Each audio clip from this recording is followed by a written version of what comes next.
네, 안녕하세요. 저는 AWS에서 솔루션스 아키텍트로 근무하고 있는 오연주라고 합니다. 반갑습니다. 네, 오늘은 아마존 EKS 중요한 건 꺾이지 않는 안정성이라는 제목으로 아마존 EKS 안정성에 대해서 말씀을 드리려고 합니다. 오늘 발표는 두 파트로 나눠서 진행이 되는데요. 앞부분은 제가 진행을 하고요. 뒷부분에서는 AWS의 최영우 SN님께서 진행해 주실 예정입니다. 네, 오늘은 EKS에 대해서 살펴보고 이 컨트롤 플레인과 데이터 플레인 이 측면에서 어떻게 하면 안정성을 지키면서 여러분들의 어플리케이션을 운영하실 수 있을지 알아볼 예정입니다. 그리고 이제 클러스터 버전 업데이트에 대해서 굉장히 걱정들이 많으신데요. 이 측면에서도 버전 업데이트 시 안정성 있게 하는 그 방안에 대해서도 공유해 드리도록 하겠습니다. 네, 아마존 EKS에 대해서 간략히 소개를 드리고요. EKS에서 안정적인 건 어떤 걸 의미하는지 한번 알아보도록 할게요.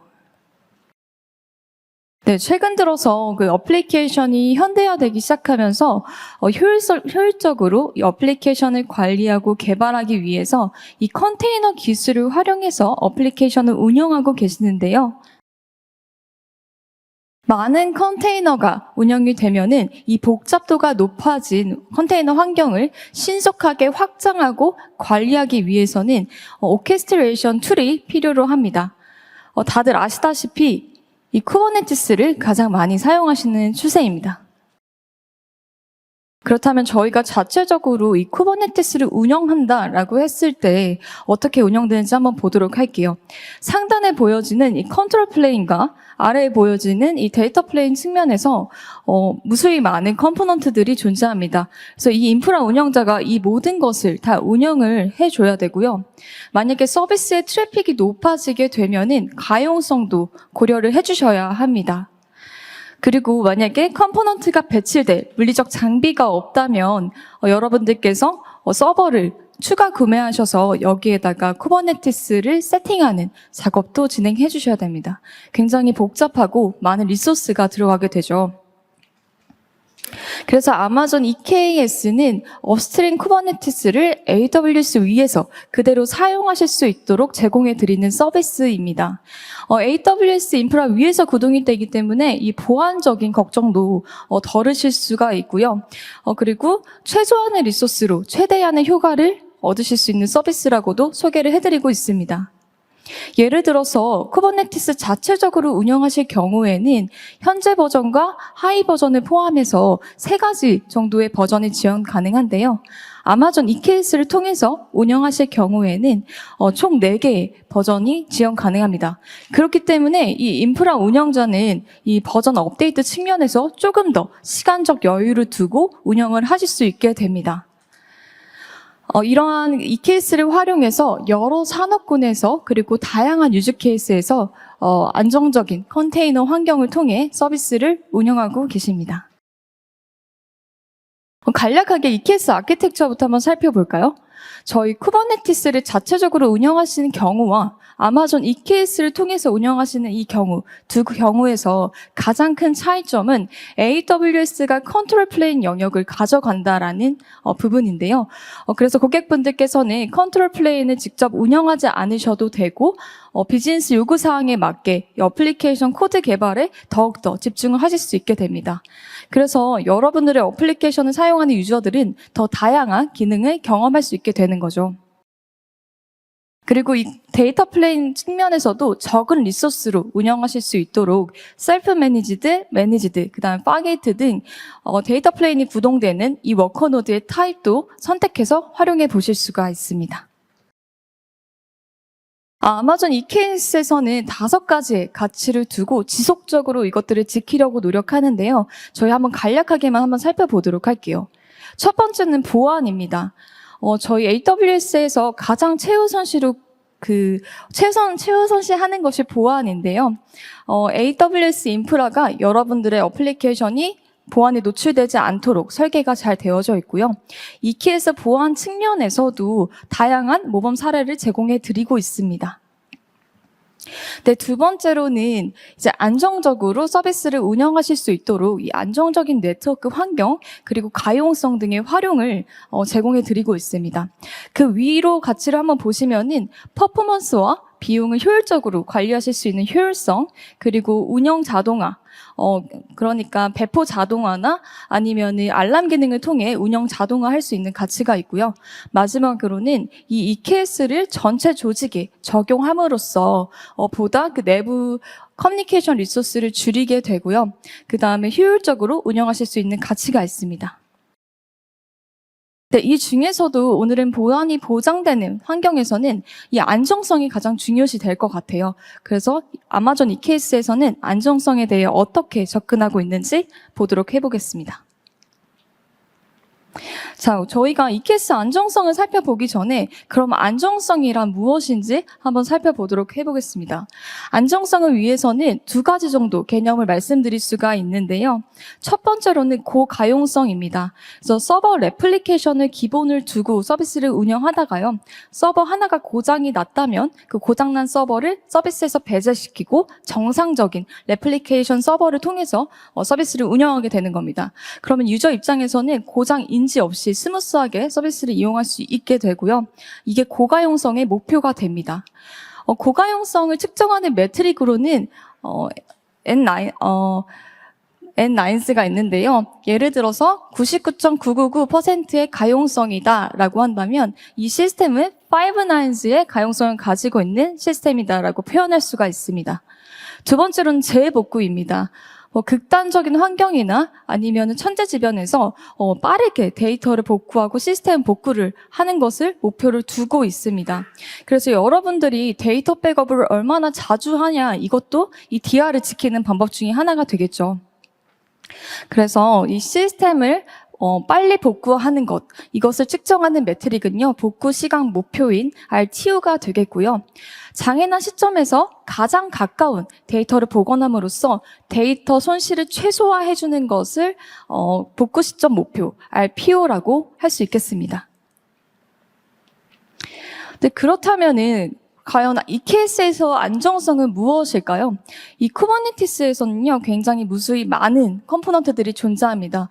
파드, 서비스, 디플로이 등 굉장히 많은 컴포넌트들이 존재하는데요. 이 중에 하나라도 고장이 난다면 가용성을 해칠 수 있는 그런 포인트가 됩니다. 예를 들어서 저희 SCD 컴포넌트 같은 경우에는 이 쿠버네티스의 정보를 저장하고 있는 그런 데이터베이스 컴포넌트인데요. 그 무수히 많은 컴포넌트 중에서 SCD 컴포넌트 하나가 무너졌다고 한다면 이 EKS 전체 클러스터의 그 안정성을 저하시킬 수 있는 포인트가 되게 됩니다. 그래서 우리는 이 무수히 많은 컴포넌트들의 안정성을 지키면서 고가용성의 아키텍처를 목표로 해야 됩니다. 그래서 아마존 EKS에서는 컨트롤 플레인에 대한 부분은 AWS에서 지키게 되고요. 데이터 플레인에 대한 부분은 고객분들께서 지켜주시게 됩니다.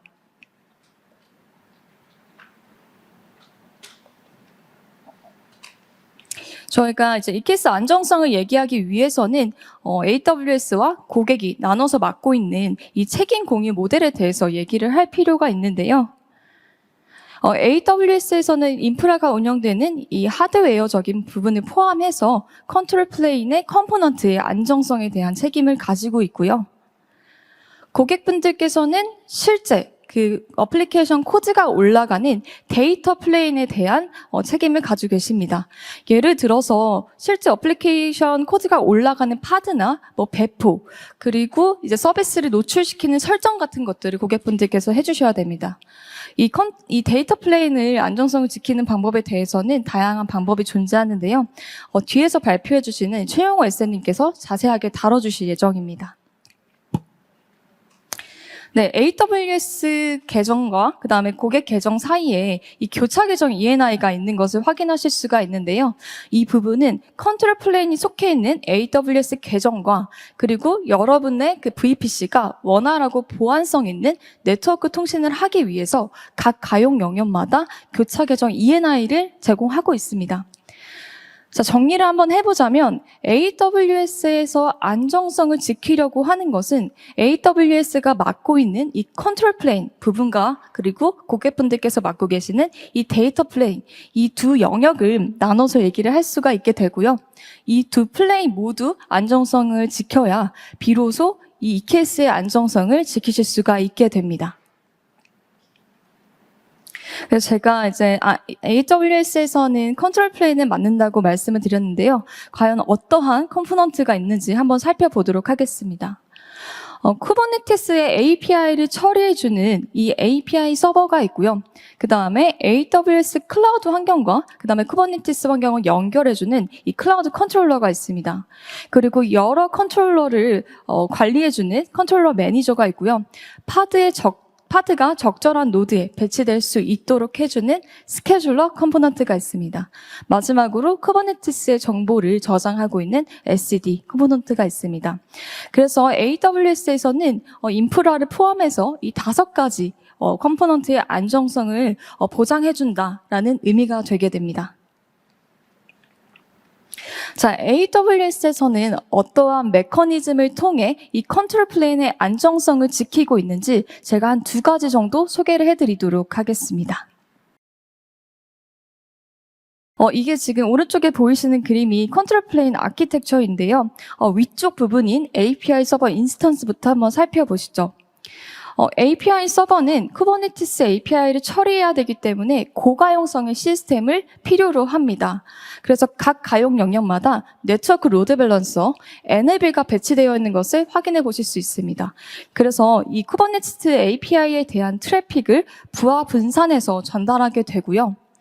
그리고 이 API 서버 인스턴스는 오토 스케일링 그룹으로 구성이 되어 있는데 이때 최소 인스턴스 수는 2대입니다. 아랫부분을 한번 보실까요? SCD 인스턴스는 쿠버네티스의 정보를 담고 있는 키밸류 데이터 저장소입니다. 그렇기 때문에 이 부분도 오토스케일링 그룹으로 구성이 되어져 있고요. 이때 최소 인스턴스 수는 3대가 됩니다. 그리고 각 API 서버 인스턴스는 SCD 인스턴스와 커넥션을 맺고 있어서 트래픽을 부하 분산해서 주게 됩니다. 그렇기 때문에 이 부분도 가용성을 높여주는 포인트가 됩니다. 자, 이 두 영역, 그 API 서버 인스턴스와 그다음에 SCD 인스턴스 공통점을 한번 살펴보자면요. 확장성을 고려해서 이 오토스케일링 그룹으로 구성이 되어져 있고요. 고가용성을 염두에 두고 설계가 됐기 때문에 각 레플리카가 다른 가용 영역에 배치되어 있는 것을 확인해 보실 수가 있습니다. 그래서 하나의 가용 영역에서 문제가 일어났다 하더라도 다른 가용 영역에 영향을 주지 않게끔 구성이 되어 있습니다. 그래서 여러분들의 EKS 클러스터 내에 있는 컨트롤 플레인은 이렇게 안정적으로 운영되고 있다는 것을 확인하실 수 있습니다. 네, 2번째로는 컨트롤 플레인 인스턴스 사이즈 스케일링인데요. 예상치 못한 상황에서도 이 컨트롤 플레인 인스턴스가 알맞게 스케일링이 될 수 있도록 이 스케일링 시그널을 통해서 진행이 되고 있습니다.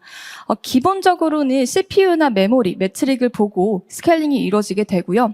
SCD 인스턴스 같은 경우에는 그 데이터 저장소에 쌓인 그 데이터 양을 함께 고려해서 스케일링이 진행이 됩니다. 그래서 여기서 중요하게 생각하실 포인트는요. 여러분들께서 직접 API나 콘솔을 통해서 설정하시는 게 아니라 AWS 자체에서 이 컨트롤 플레인의 그 퍼포먼스를 지속적으로 향상하고 있습니다. 네. 그리고 그 AWS에서 만약에 이렇게 그 인스턴스 사이즈 스케일링이 더 좋은 인스턴스 스펙으로 늘어났다 하더라도 여러분들께서는 추가 비용 지불 없이 서비스를 안정적으로 운영하실 수 있게 됩니다. 또한 AWS에서는 여러분들의 어플리케이션이 안정적으로 구동될 수 있는 환경을 제공해 드리는 것을 목표로 하고 있습니다. 그렇기 때문에 더 다양한 산업군 그리고 더 다양한 유즈 케이스가 커버될 수 있도록 이 컨트롤 플레인 환경을 만들어 나가고 있습니다. 네, 지금까지 이제 EKS의 컨트롤 플레인 안정성에 대해서 살펴봤는데요. 그렇다면 고객분들께서 관리하고 계시는 이 데이터 플레인 영역은 어떻게 안정성을 추구해야 될까요? 이 부분은 AWS의 최영호 SN님께서 자세히 말씀드릴 예정입니다. 네, 안녕하세요. 저는 AWS 솔루션즈 아키텍트 최용우라고 합니다. 네, 연주님에 이어서 데이터 플레인의 안정성에 대해서 발표를 이어가도록 하겠습니다. 데이터 플레인은 여러분들이 직접 구현하신 애플리케이션이 실제로 실행되는 영역입니다. 그리고 관리할 부분들이 상당히 많은 영역이기도 합니다. 우리가 만든 시스템이 아무리 잘 만들어져 있다고 하더라도 운영 중에는 크고 작은 장애를 겪을 수 있겠죠. 그래서 저희가 할 수 있는 최선의 방법은 문제가 발생하더라도 자가 복구를 통해서 빠르게 회복을 시키고, 그리고 문제가 발생한 그런 서비스에서 더 넓은 서비스로 전파되지 않도록 영향 범위를 최소화하고, 대규모 트래픽이 발생하더라도 유연한 확장을 통해서 가용성을 유지할 수 있도록 대비를 하는 것입니다. 먼저 이제 쿠버네티스 설정으로 장애가 발생하더라도 자가 복구를 할 수 있는 방법에 대해서 알아보도록 하겠습니다. 쿠버네티스는 그 자체적으로 자가 복구를 할 수 있는 능력을 갖추고 있습니다. 그건 지금 보이시는 이 쿠버네티스의 상태 관리 메커니즘에 의해서 가능합니다. 쿠버네티스 상에서 저희가 리소스를 만드실 때는 야물 형식으로 쿠버네티스 매니페스트 파일을 작성하게 됩니다. 그때 우리가 이 파일 안에는 원하는 상태를 기록을 하게 돼요. 그러면 이 쿠버네티스 내부에 있는 여러 컨트롤러들이 현재 상태를 원하는 상태로 맞추기 위해서 지속적으로 노력을 합니다. 그 과정을 한번 보시면 쿠버네티스에서 실행되고 있는 다양한 컨트롤러들이 존재합니다. 이 컨트롤러들은 본인들이 담당하고 있는 각각의 관심 갖고 있는 리소스들이 각각 있습니다. 그래서 이 리소스들의 상태를 지속적으로 모니터링을 하면서 만약에 원하는 상태와 다른 점이 발견된다라고 하면은 어떠한 액션을 취해서 그 원하는 상태로 맞추고자 노력을 합니다. 그 이후에 다시 모니터링을 시작하고 변경점을 잡고 액션을 취하는 과정을 계속해서 반복을 합니다. 이 과정을 우리는 컨트롤 루프라고 합니다. 그럼 이제 쿠버네티스에서 배포의 최소 단위인 파드가 실행되는 과정에 대해서 한번 살펴보도록 하겠습니다. 이 파드를 실행하기 위해서 이 화면 왼쪽에 보이시는 야물 형식의 스크립트를 작성을 하셔야 될 텐데요. 파드를 생성하는 방법은 사실 여러 가지입니다. 데몬셋의 형태가 될 수도 있고, 지금 보이시는 디플로이먼트 단위가 될 수도 있어요. 근데 일반적으로 우리는 디플로이먼트 단위로 파드를 생성하게 되죠. 그 이유가 뭘까요? 파드 같은 경우에는 파드만 생성해서는 이 파드에 문제가 발생해서 만약에 러닝 상태가 아닌 다운 상태가 된다고 해도 복구를 시켜줄 어떠한 컴포넌트도 존재하지 않게 됩니다. 그러면 이제 장애가 발생하면 그 장애 상황이 계속 유지되는 상황이 될 수 있겠죠. 그래서 이 화면에 RS로 표시된 이 리플리카 셋이라는 오브젝트를 통해서 파드의 수를 지속적으로 모니터링하고 수가 맞춰지지 않으면 그 수를 맞추기 위한 노력, 방금 보셨던 컨트롤 루프에 의해서 파드를 다시 신규로 생성하는 역할을 하는 게 리플리카 셋입니다. 근데 왜 우리는 디플로이먼트 단위로 배포를 할까요? 애플리케이션을 구축하시면 버전 업데이트, 어플리케이션에 대한 버전 업데이트는 필연적으로 발생하게 됩니다. 그러면은 우리가 이제 어떻게 무중단으로 안정적으로 어플리케이션을 할 수 있을까? 이런 전략을 담고 있는 게 디플로이먼트입니다. 그래서 우리는 기본적으로 파드를 생성할 때 디플로이먼트를 사용하게 됩니다. 그럼 파드가 이제 러닝 상태로 실행되는 중간에 그 안에 들어있는 어플리케이션은 어떤 버그나 어떤 문제가 발생해서 사용자한테 원하는 결과를 주지 않는 상황이 될 수도 있죠. 그런 경우에는 어떻게 이걸 감지해서 복구를 하실 수 있을까요? 가장 일반적인 방법은 헬스 체크입니다. 주기적으로 우리가 정상적으로 동작하고 있는지를 계속 체크를 하면서 정상 상태를 감지하고 비정상 상태면 거기에 대한 조치를 취하시는 거죠. 거기에 이제 세 가지 방법을 들 수가 있는데, 만약에 웹 서비스를 운영 중이다라고 하시면은 HTTP 요청을 보내서 200 스테이터스 코드를 받으면 정상이구나라는 것을 판단하실 수가 있겠죠. 다른 방법으로는 어플리케이션이 데이터를 로딩을 끝냈다거나 아니면 어플리케이션이 실행될 준비가 맞춰졌다라고 했을 때 특정 파일을 생성할 수도 있을 겁니다. 그런 경우에는 커맨드 라인 명령어를 통해서 이 파일이 제대로 생성이 됐는지 이런 식으로 정상 상태를 판단을 하실 수도 있고요. 그리고 대부분의 서버들은 포트를 오픈하고 리스닝 상태로 대기를 합니다. 그럴 때는 TCP 소켓을 통해서 이 포트가 정상적인지를 확인하실 수도 있습니다. 쿠버네티스에서 이 헬스 체크를 하는 방법은 프로브 설정으로 가능합니다. 그래서 만약에 애플리케이션이 실행될 때 부트스트랩 과정, 즉 초기화 과정을 진행을 한다던가 아니면 데이터를 로딩한다거나 하는 상황 때문에 준비가 좀 지연이 될 수도 있겠죠. 그런 경우에 만약에 사용자 요청이 들어와서 대상 어플리케이션에 트래픽이 전달이 됐다라고 하면은 제대로 된 응답을 하실 수가 없을 겁니다. 그런 경우에 이 레드니스 프로브는 주기적으로 상태를 체크해서 애플리케이션이 요청을 받을 수 있는 준비가 됐는지를 확인을 합니다. 그래서 동작 방식을 보면요, 워크 노드에 설치되어 있는 큐블렛이 있습니다. 이 큐블렛이 파드가 정상 상태인지를 아까 보셨던 그 세 가지 방법을 사용해서 주기적으로 체크를 하게 됩니다. 그러다가 만약에 실패가 발생했다라고 하면은 서비스의 엔드포인트에서 이 파드를 제외시킵니다. 그럼 트래픽이 들어왔을 때 비정상적인 파드로는 트래픽이 흘러가지 않고 정상인 파드들에만 트래픽이 흘러가겠죠. 이건 마치 이제 AWS의 엘라스틱 로드 밸런서가 타겟 그룹을 관리하는 방식과 굉장히 유사합니다. 그러다가 이제 애플리케이션이 정상 상태가 되면 다시 서비스 엔드포인트에 연결을 시켜서 트래픽을 받을 수 있도록 합니다. 굉장히 스마트하게 동작을 하죠. 근데 아까 말씀드린 것처럼 어플리케이션은 정상적으로 초기화도 다 마무리돼서 정상 실행됐습니다. 근데 운영 중에 뭔가 버그가 발생한 거예요. 그러면 어플리케이션은 실행 중이지만 응답은 제대로 받을 수 없는 상황이 될 수도 있는 거죠. 이럴 때도 마찬가지로 헬스 체크를 통해서 비정상을 감지하고 조치를 취하실 수 있습니다. 라이브니스 프로브 같은 경우에는 애플리케이션이 지금 현재 건강한 상태로 실행되고 있느냐를 판단하는 그런 실행 중인지를 확인하는 역할을 합니다. 그래서 동작 방식을 살펴보시면은 레디니스 프로브와 굉장히 유사합니다. 마찬가지로 큐블릿이 헬스 체크를 주기적으로 실행을 하다가 비정상을 감지하면 이때는 컨테이너를 재시작합니다. 여러분들이 이제 애플리케이션 운영하시다가 서비스 운영 중에 만약에 비정상 동작하면은 팀장님이 뭐라고 하시나요? 빨리 재시작시켜라, 이런 얘기를 하시잖아요. 그 역할을 쿠버네티스가 대신해 주는 겁니다. 그래서 컨테이너를 재시작시키게 되면은 가용한 상태로 다시 전환이 될 수 있는 거죠. 물론 어플리케이션의 버그를 해결하는 게 가장 베스트입니다. 근데 운영 환경 중에 어플리케이션을 수정하고 이를 감지하고 배포를 다시 해서 정상 상태로 전환하는 것까지는 상당한 시간이 걸리게 돼요. 그래서 재시작만으로도 간단하게 해결할 수 있는 상황이 있을 수 있습니다. 마이크로 서비스 아키텍처로 운영되는 환경에서는 특정 서비스가 문제가 발생할 경우에 다른 서비스로 영향을 줄 수도 있어요. 이게 더 나아가서는 노드에 영향까지 줘서 이제 전체적인 클러스터에 성능 저하를 일으킬 수도 있게 되죠. 그래서 이런 경우에 영향 범위를 어떻게 최소화할 수 있는지 한번 살펴보도록 하겠습니다. 매니페스트에 지금 현재 보이시는 그 매니페스트에 레플리카스 값에 지금 제가 8개로 예제를 들어놨습니다. 그럼 파드가 총 8개가 생성이 되겠죠.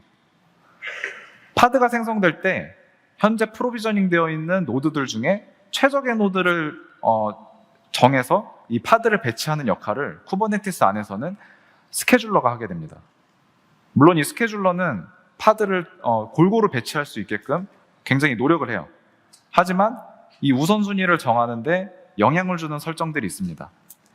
예를 들어서 이 파드가 어떤 노드를 선호한다라는 어피니티 설정이 있을 수도 있고요. 그리고 리퀘스트 리밋 설정이 있을 수도 있고, 노드의 리소스 상태, 현재 노드의 CPU나 메모리 상태가 너무 과부하 상태다라고 했을 때 다른 노드에 파드가 배치될 수도 있습니다. 그런 이유로 지금 보이시는 것처럼 특정 노드에 파드가 몰려서 배포될 수도 있어요. 근데 이런 상황에서 만약에 정말 운이 안 좋게도 파드가 많이 배포된 노드에 장애가 발생했다고 가정을 해보겠습니다.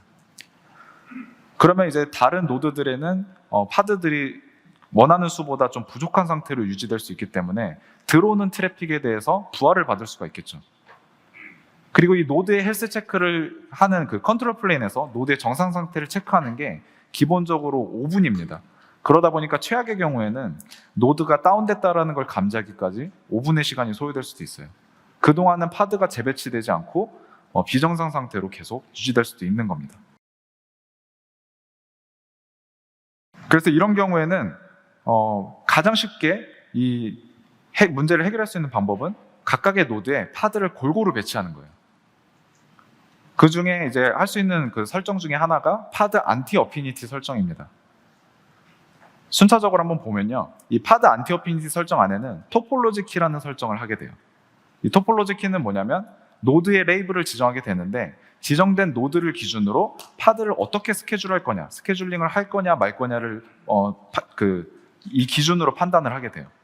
그래서 만약에 이 예제에 있는 것처럼 kubernetes.io 호스트네임이라는 레이블을 가진 노드를 기준으로 앱은 엔진엑스라는 레이블을 가진 파드가 이미 실행 중이다라고 하면은 가급적 또는 반드시 해당 노드의 파드를 배포하지 말아주세요라는 설정입니다. 여기서 가급적이냐 반드시냐라는 거의 차이는 뭐냐면, 만약에 required로 설정하게 되면은 어떤 노드에 파드가 이미 배포된 상태면 여기에 배포되지 말라고 했으니까 다른 노드에 파드가 배포가 되겠죠. 근데 그 모든 노드에 파드가 이미 이제 다 배포가 된 겁니다. 근데 우리가 파드의 가용성을 확보하기 위해서 더 많은 파드를 실행할 수도 있겠죠. 근데 이미 노드에 다 배치가 된 상태에서는 더 이상 파드가 배포되지 않아요. 그럼 파드 수가 부족하면서 가용성에 문제가 생길 수도 있겠죠. 그래서 이 파드 확장이 필요한 경우에는 프리펄드로 설정하시는 게 좋습니다. 근데 이때 좀 주의하실 점은, 이미 배치가 다 된 상태에서는 이 파드 안티 어피니티 설정이 그 이후에는 적용되지 않아요. 그 얘기는 기존에 봤던 스케줄러의 동작에 의해서 파드를 배치하기 때문에 또다시 불균형 문제가 발생할 수 있습니다. 하지만 장점은 골고루 하나의 파드는 전부 다 배치가 된 상태라는 거죠. 그래서 이 문제를 좀 해결하기 위해서 추가된 것이 토폴로지를 기준으로 파드를 분산하는 조건이라는 의미의 토폴로지 스프레드 컨스트레인트 설정이 있습니다. 이것도 한번 순차적으로 따라가 보겠습니다. 이제 앱은 엔진엑스라는 레이블을 가진 파드가 실행될 때 현재 이제 토폴로지 키를 기준으로 파드를 분산을 하는 겁니다. 근데 여기에 제가 예제로 어베일러빌리티 존을 지정을 해놨어요. 이렇게 되면은 AWS의 그 가용 영역을 기준으로 파드가 골고루 분산 배치됩니다. 그러면 우리 AWS에서 가용 영역이라는 의미는 물리적으로 물리적으로 떨어져 있는 데이터 센터의 그룹을 의미를 해요. 그럼 특정 가용 영역에 장애가 발생해서 자연재해나 뭐 정전으로 인해서 그쪽에 있는 서버들이 전부 다 내려갔다라고 하더라도 다른 가용 영역들은 영향을 받지 않기 때문에 고가용성을 유지하실 수 있겠죠. 그리고 맥스 스큐라는 설정이 있습니다. 이 설정은 파드를 이렇게 분산 배치할 때 허용할 수 있는 오차의 범위예요.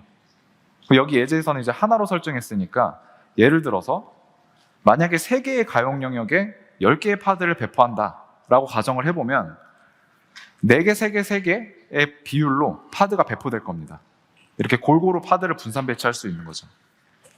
이 설정을 통해서 파드의 고가용성을 유지하실 수가 있습니다. 정리를 해보면 파드의 안티 어피니티와 토폴로지 스프레드 컨스트레인트 설정을 통해서 이렇게 모든 노드 그리고 가용 영역별로 파드를 분산 배치하실 수 있습니다. 마이크로 서비스 안에서는 모든 서비스가 같은 중요도를 갖지는 않습니다. 중요도 높은 서비스에 만약에 장애가 발생하면 비즈니스에 큰 영향을 줄 수도 있겠죠. 그래서 한 가지 예를 들어보겠습니다. 이제 화면에 보이시는 노드 안에 4개의 파드가 지금 현재 실행 중인데, 하나는 상품의 주문을 관리하는 오더 서비스고요. 다른 하나는 상품에 대한 리뷰를 관리하는 리뷰 서비스입니다. 근데 저희가 만약에 어떤 쇼핑몰을 이용하는데 주문을 하지 못하면 회사의 매출도 떨어질 거고 사용자의 신뢰도도 떨어질 겁니다. 비즈니스에 큰 영향을 주겠죠. 근데 반면에 리뷰 같은 경우에는 물론 중요한 기능이긴 하지만 잠깐 안 되더라도 그렇게 비즈니스에 큰 타격은 주지 않을 거예요. 이런 상황에서 만약에 노드에 부하가 발생했다고 가정을 해보겠습니다. 노드의 CPU와 메모리 사용량이 갑자기 급증을 해서 부하가 발생한 상황에서는 노드는 자신의 리소스를 확보하기 위해서 여기 들어있는 파드 중에 하나를 내쫓습니다. 즉 다른 노드에 재배치를 시키게 돼요. 그 과정을 우리는 이제 에빅션이라고 하는데, 여기에서 노드는 어떤 파드가 중요한 파드인지 모르기 때문에 이 중에 하나를 에빅션을 시켜버릴 겁니다. 이때 운이 안 좋게 비즈니스에 영향이 큰 오더 서비스가 에빅션이 됐다고 가정을 해보겠습니다. 그럼 비즈니스에 영향을 주겠죠. 이때 할 수 있는 설정은 컨테이너의 자원을 할당하는 겁니다. 마치 이제 리눅스의 소프트 리밋과 하드 리밋이랑 굉장히 유사한데요. 컨테이너가 실행되기 위해서 필요한 CPU와 메모리 자원을 리퀘스트 설정을 통해서 요청을 하고, 그리고 너무 많은 자원을 사용해서 다른 파드나 서비스에 영향을 주지 않도록 제한을 걸어주는 리밋 설정을 하게 되는 겁니다. 그럼 만약에 이 리밋 값을 초과하게 되면은 CPU 같은 경우에는 스로틀이 발생하고, 메모리 같은 경우에는 아웃 오브 메모리가 발생하면서 프로세스를 킬시키게 됩니다. 근데 여기서 단순히 자원을 할당하고 끝이 아니라요, 이 서비스 품질을 결정하는 역할도 합니다.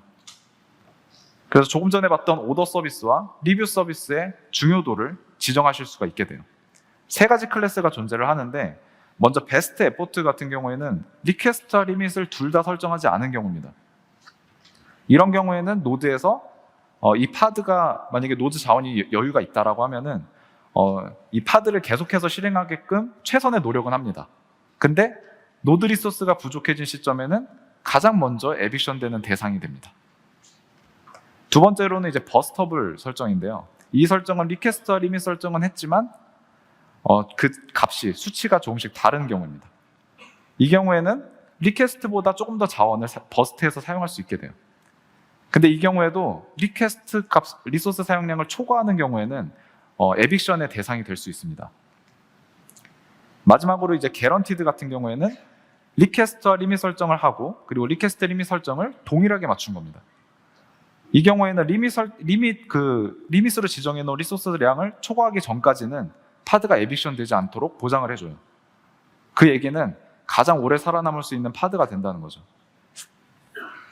그래서 중요한 서비스 같은 경우에는 리퀘스트 리밋 설정을 꼭 해주시고, 그리고 두 값을 동일하게 설정해 주시면 이렇게 개런티드로 지정돼서 파드가 실행이 됩니다. 다음으로 이제 빠른 확장성에 대해서 한번 알아보도록 하겠습니다. 저희가 이제 서비스를 운영하다 보면은 대형 이벤트를 하게 될 수도 있죠. 할인 이벤트를 한다거나 아니면 마케팅 활동을 하는 것으로 인해서 대규모 트래픽이 유입될 수가 있습니다. 그런 경우에 파드나 노드 리소스 사용량이 급증을 하면서 부하를 일으키게 되고, 그건 이제 사용자가 어떤 응답의 지연을 받게 되겠죠. 그리고 장애로 이어질 수도 있습니다. 쿠버네티스에서는 이런 대규모 트래픽을 해소하기 위해서 가장 먼저 해볼 수 있는 방법은 파드를 확장하는 겁니다. 그리고 파드를 확장하는 것으로 끝나면 안 되고요. 파드는 노드에서 실행이 되잖아요. 그럼 노드의 리소스가 부족해진 경우에는 어떻게 할까요? 노드도 확장을 해줘야겠죠. 그래서 사용할 수 있는 것이 이제 호리즌탈 파드 오토스케일러와 클러스터 오토스케일러입니다. 말 그대로 수평적으로 파드를 확장하고 이걸 자동적으로 수행해주는 게 호리즌탈 파드 오토스케일러입니다.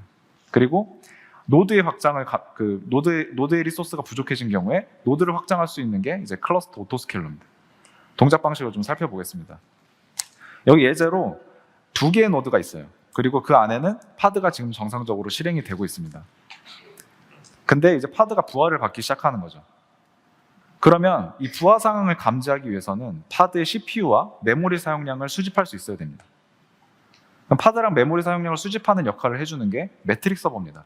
매트릭 서버에서 파드 지표들을 수집을 하고 있어요. 그 매트릭 서버의 그 수집된 지표를 호리즌탈 파드 오토스케일러 컨트롤러가 사용을 합니다. 그래서 사전에 관리자가 지정을 해놓은 인계치를 보고 인계치와 현재 파드의 리소스 사용량을 비교해 보면서 인계치를 초과했는지를 판단을 합니다. 그래서 만약에 인계치를 초과했다라고 하면은 리플리카 셋, 조금 전에 보셨던 그 리플리카 셋의 수치를 조정을 해요. 그래서 더 많은 파드를 실행시킬 수 있도록 그 수치를 조정하게 되면은 리플리카 셋에 의해서 파드가 새롭게 생성이 됩니다. 그러면 이제 가용성을 확보하기 위해서 노드에 여유 공간이 있으면 이 추가된 파드를 배치를 시킵니다.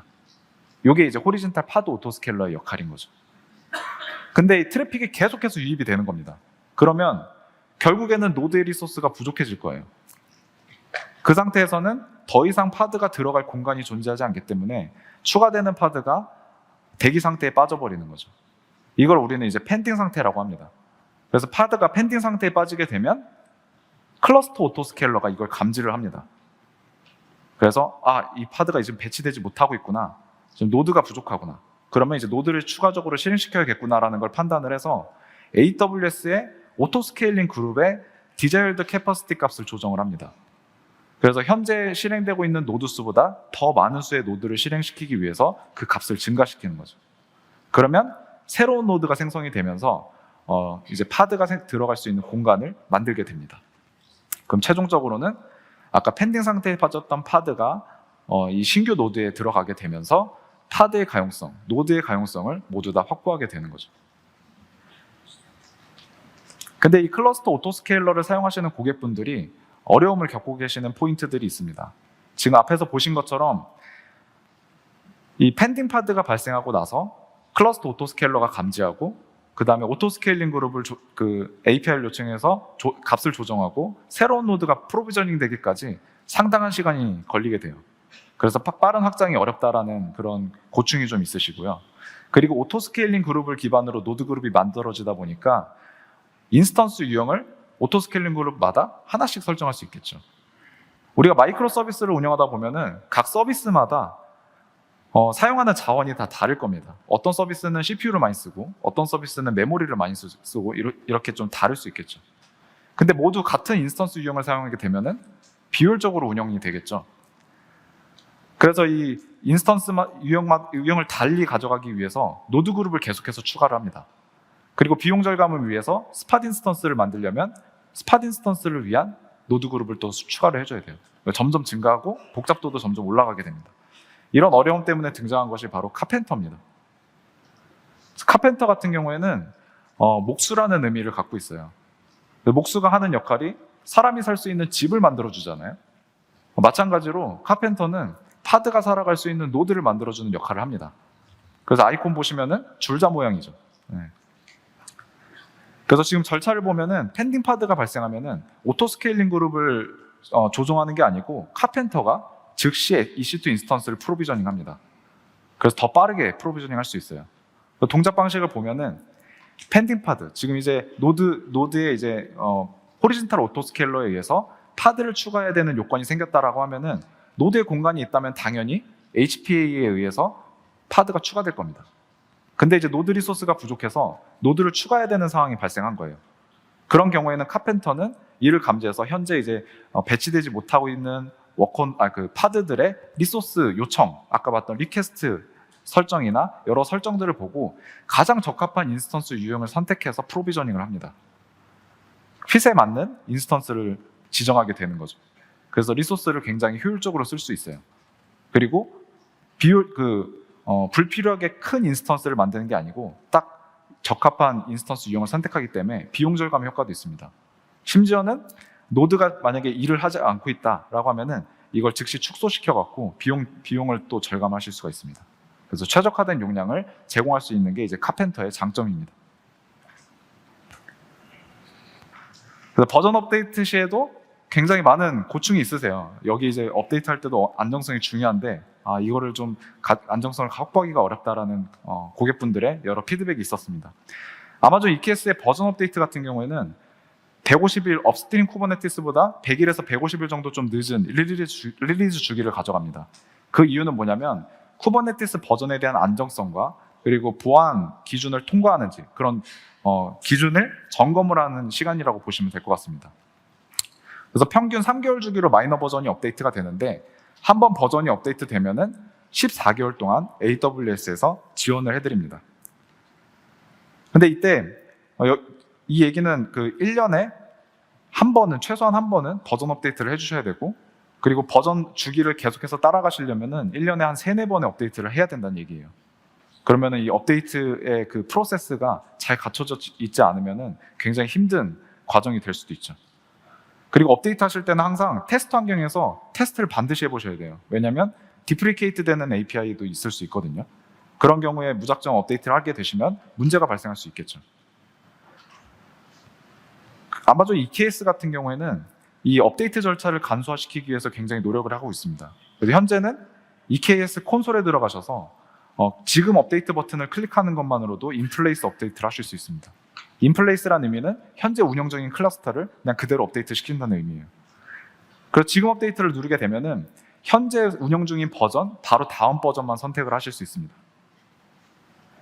노드 그룹도 굉장히 쉽게 업데이트 하실 수 있어요. 메인지드 노드 그룹을 사용하시는 경우에는 마찬가지로 콘솔에 들어가셔서 지금 업데이트 버튼을 누르시면은 현재 실행되어 있는 노드들을 순차적으로 업데이트를 합니다. 그 과정을 좀 살펴보겠습니다.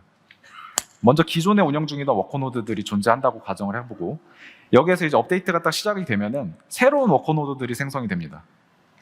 물론 이게 순차적으로 되기 때문에 한 번에 모든 노드가 다 생성되지는 않아요. 근데 여기는 이제 제가 설명의 편의상 이렇게 표현했다고 봐주시면 좋을 것 같습니다. 그럼 이제 업데이트 대상이 되는 워커노드에 코돈 명령을 내리게 됩니다. 이건 쿠버네티스의 명령이에요. 그래서 코돈 명령을 내리면 이 역할이 뭐냐면, 이 대상 노드에다가 더 이상 새로운 파드들을 배치시키지 말아달라는 설정입니다. 즉 스케줄링을 디세이블드 시키는 겁니다. 그러면 새롭게 추가되는 파드들은 다른 신규 워커노드들로 다 배포가 되겠죠.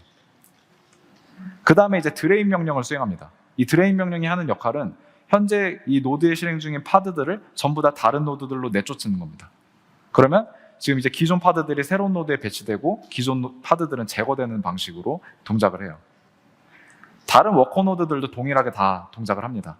그래서 새로운 노드들의 파드들을 배치시키고 기존에 있던 노드들에는 이제 더 이상 파드들이 남지 않게 되는 이런 절차로 업데이트가 수행이 됩니다. 그리고 이제 불필요한 노드들은 전부 제거가 됩니다. 근데 이때 중요하게 설정하셔야 되는 것이 있습니다. 이건 기본으로 안 돼 있어요. 파드 디스럽션 버젯이라는 설정입니다. 이 설정이 의미하는 건 뭐냐면, 지금 여기 제가 예로 든 것처럼 워커노드 1번에 지금 현재 파드가 3개가 떠 있습니다. 근데 이제 드레인 명령으로 파드를 전부 다른 노드로 내쫓는 거예요. 그렇게 됐을 때 이 워커노드의 드레인 명령은 다른 노드에 파드들이 가용한 상태로 유지되고 있다는 것을 보장을 안 합니다. 그냥 내쫓아 버려요. 그러다 보니까 우리 서비스는 적어도 한 5개의 파드, 4개의 파드 정도는 유지를 하고 있어야 되는데 그 수를 맞추지 못할 수 있어요. 그러면은 들어오는 트래픽을 감당을 못할 수도 있게 되는 거죠. 그때 이 파드 디스럽션 버젯이 해주는 역할이 뭐냐면, 최소한의 파드 수를 유지를 시켜줍니다. 여기 예제로 적어놓은 것처럼 min available 값이 만약에 4로 설정되어 있으면 드레인 명령을 내릴 때 만약에 다른 워커노드에 4개의 파드가 존재하지 않는다라고 하면은 4개가 실행될 때까지 기다려줍니다. 그래서 이 가용성을 확보하고 난 다음에 그때서야 파드를 제거해요. 그러니까 이제 가용성을 확보하실 수 있겠죠. 안정적으로 버전 업데이트를 하실 수 있습니다. 근데 이 인플레이스 버전 업데이트를 하실 때도 우려하시는 부분들이 몇 가지 포인트가 있어요. 가장 큰 이유가 이전 버전으로 롤백이 불가능하다는 얘기입니다. 그래서 현재 버전 업데이트를 수행하고 난 다음에는 컨트롤 플레인을 이전 버전으로 되돌릴 수가 없습니다. 그래서 굉장히 불안감을 가지고 계시죠. 그리고 버전 호환성 문제로 예기치 못한 장애가 발생할 수도 있어요. 그리고 아까 보신 것처럼 버전이 한 단계씩 업데이트되기 때문에 업데이트 주기를 만약에 놓친 경우에는 이걸 한 번에 따라가기에는 굉장히 험난한 과정이 될 수 있습니다. 이런 이유 때문에 인플레이스 버전에 대한 그 버전 업데이트를 계속 미루시고 되게 걱정하시는 고객분들이 많습니다. 이때는 블루그린 버전 업데이트 전략이 도움이 될 수 있어요. 그래서 화면에 보이시는 순서대로 좀 따라가 보면요, 사용자가 도메인 주소를 요청하게 되면은 라우트 53이 이걸 수신하게 됩니다. 근데 라우트 53의 기능 중에 여러 가지 기능이 있는데 가중치를 조절하실 수가 있어요. 그래서 가중치를 조절해서 현재 운영 중인 그 클러스터로 100% 트래픽을 보내도록 처음에는 설정을 해놓는 겁니다. 그러면 모든 트래픽이 이 어플리케이션 로드 밸런서로 들어오겠죠. 블루 클러스터에. 그 다음에 어플리케이션 로드 밸런서가 트래픽을 받은 다음에 타겟 그룹에 묶여있는 파드들한테 골고루 트래픽을 분배를 할 겁니다. 그 중에 이제 신규 버전의 그린 클러스터를 구축을 진행하고 계시는 거죠. 그러다가 신규 버전의 클러스터가 구축이 완료되면 일부 트래픽을 한번 보내보는 거예요. 왜냐하면 100%로 한 번에 전환을 하시면 어떤 문제가 발생할지 모르잖아요. 그래서 한 90대 10 정도로 트래픽을 분산해서 보내보시다가 문제가 없다라고 하면은 이제 100% 전환하시고, 문제가 발생하시면 가중치를 조절하는 걸로 롤백을 할 수 있는 겁니다. 이전 클러스터를 계속 운영하시는 거죠.